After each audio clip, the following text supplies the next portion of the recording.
Jakob en Esau. Isak was baie lief vir Rebekka.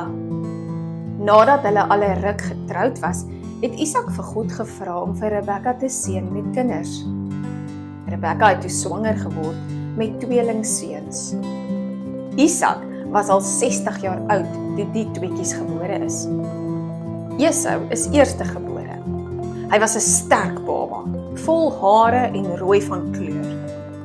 Jakob het aan sy boetie se hakskeen vasgehou, soos hy gebore is. Soos wat die twee boeties groot geword het, kon Rebekka en Isak sien dat hulle heeltemal verskillend is. Jakob was 'n rustige kind en hy het daarvan gehou om sy ma te help in en om die tente. Hy het kos gemaak, skoongemaak en die diere versorg. Rebekka was baie lief vir hom. Esau aan die ander kant was 'n rowwe seun. Hy het gehou van buite speel en jag. Hy het bedags uit veld toe gegaan met sy pyl en boog en wildsvleis huis toe gebring saans. Isak was baie trots op hom. Eendag, toe Esau moeg en honger uit die veld kom, ruik hy iets baie lekker. Jakob het heerlike lensiesop gemaak en Esau se maag het behoorlik gegrom.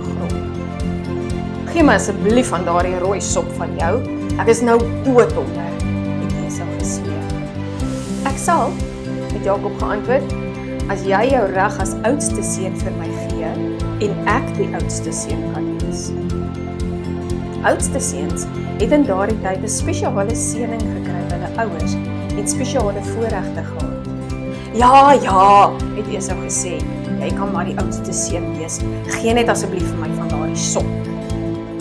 Jakob het vir Esau van die sop gegee en Esau het tog te lekker geëet.